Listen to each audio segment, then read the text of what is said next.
రాష్ట్రంలో కరువుకు కారణం కాంగ్రెస్ అని తీవ్రస్థాయిలో మండిపడ్డారు బీఆర్ఎస్ నాయకులు. ముఖ్యమంత్రి, మంత్రులు కాళేశ్వరంపై కనీస అవగాహన లేకుండా మాట్లాడుతున్నారని ఫైర్ అయ్యారు.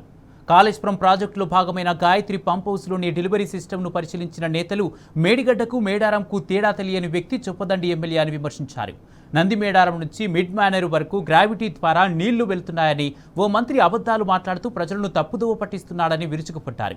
మేడిగడ్డ నుంచి గాయత్రి పంప్ హౌస్ వరకు ఎక్కడా గ్రావిటీ లేదని, ప్రపంచంలోనే ఎక్కడా లేని విధంగా బాహుబలి మోటార్లు ఏర్పాటు చేసిన రికార్డు కేసీఆర్దే అని పేర్కొన్నారు.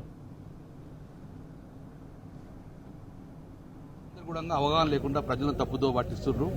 What is Medigadda, what is Yellampalli, what is Mallanna Sagar అనేది ఇష్టానుసారంగా మంత్రులు వచ్చి అవగాహన లేకుండా మాట్లాడుతున్నారు. నేను ఒక మంత్రి అంటాడు, నంది మేడారం నుంచి మిడ్మానరుకు నీళ్లు లక్ష్మీపూర్ దాకా గ్రావిటీ పోతుంటాడు.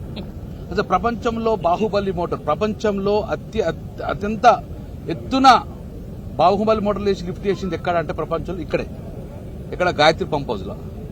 నువ్వు గ్రావిటీ ఉన్నాక ఎందుకు ఎత్తిపోతారా ఇన్ని ఖర్చు పెట్టుకుని? సో అందుకే మళ్ళొక్కసారి మీరు తెలుసుకోర్రి, మేడిగడ్డ నుంచి గాయత్రి పంప్ హౌస్ దాకా ఎక్కడ గ్రావిటీ లేదు.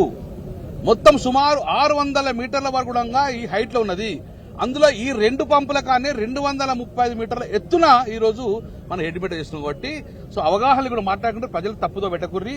ఇది కాళేశ్వరం మాత్రమే, బాహుబలి మోటార్ మాత్రమే ఇప్పుడు దీని వల్ల పంటలు జరుగుతున్నాయి. కాబట్టి ఎవరికి అవగాహన లేకుండా అవగాహన రైతులు కాబట్టి 100% ఈ గాలి ఉన్నంత తెలంగాణలో గాలి ఉన్నసేపు ఈ యొక్క బాహుబలి మోటార్ రికార్డు కేసీఆర్ గారు చేసింది, డిజైన్ చేసింది కేసీఆర్ గారి. లేకపోతే ప్రజలకు నీళ్లు లేవు. ఇప్పటికైనా ఇదే గ్రావిటీ కేసీఆర్ కోపం లేకుండా పంపు కంటిన్యూ ఆన్ చేయండి. కంటిన్యూ ఆన్ చేసి ఉన్న జలాశయాలు అప్ టు మల్లన్న సాగర్ దాకా జలాశయాలు నింపమని మా డిమాండ్. బీఆర్ఎస్ పార్టీ ఎందుకోసం మేము తీసుకున్నామంటే ఇది క్రెడిట్ మాదే, మీతో కాదు. ఈ రోజు కరువుకు కారంకులు మీరు. కాబట్టి ఇప్పటికైనా లేకుండా అక్కడ వేడిగడ్డ అక్కడ నుంచి కన్నెపల్లి పంపు నీళ్లు ఇస్తే గిట్ట ఎప్పటికీ సస్యసామలు ఉంటాయి. కాబట్టి ఇదంతా ఎత్తుపోతల పథకానికి తెలియకుండా ఇష్టానుసారంగా గ్రావిటీ, అసలు గ్రావిటీ అంటే తెలుసా లక్ష్మణ్ మీకు? గ్రావిటీ అంటే తెలుసా? గ్రావిటీ అంటే తెలియకుండా ఇష్టం మాట్లాడదు. కాబట్టి పంపులు లేకుండా నడుతుంది, పంపుతో నడిచింది. ఆ పంపు క్రెడిట్ గోస్ టు కేసీఆర్ గారు. మంత్రులు కావచ్చు, ఎమ్మెల్యేలు కావచ్చు, అదేవిధంగా ముఖ్యమంత్రి కూడా ఈ కాళేశ్వరం ప్రాజెక్టు మీద ఇగో వెంట్రుక మందం కూడా అవగాహన లేదు వాళ్ళ.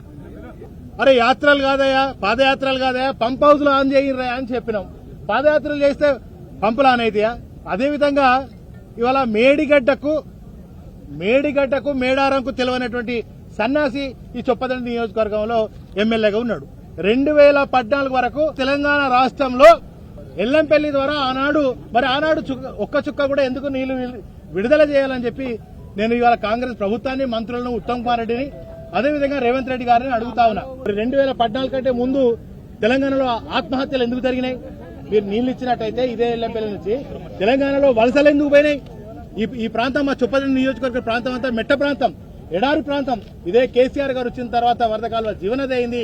ఇలా నారాయణపూర్ రిజర్వాయర్ కూడా మరి మేము బాగు చేసుకున్నది నారాయణపూర్ రిజర్వాయర్ ద్వారా వెములవాడ నియోజకవర్గానికి, చొప్పదండి నియోజకవర్గానికి బ్రహ్మాండంగా నీళ్లు ఇచ్చుకొని భూమికి బరమైనంత పంట పండించుకున్నాం కేసీఆర్ గారి నాయకత్వంలో. రోజు మరి జలయజ్ఞం చేసింది ఎవరు? దాన్ని ధనయజ్ఞంగా మార్చుకున్నది ఎవరు? కాంగ్రెస్ ప్రభుత్వం కాదా? తమ్ముడి ఎట్టు దగ్గర ఎన్ని వేల కోట్లు వృధా అయినాయి, అది మీ కాంగ్రెస్ జేబులలోకి వచ్చినాయి కాదా? ఇప్పటికైనా కంటిన్యూషన్ నిరంతరంగా నీటిని విడుదల చేసి అన్ని రిజర్వాయర్లు అన్ని చెరువులు, కుంటలు నింపి పంట పొలాలను కంటిన్యూషన్ గా కాపాడాలని బీఆర్ఎస్ పార్టీ పక్షాన డిమాండ్ చేస్తాం.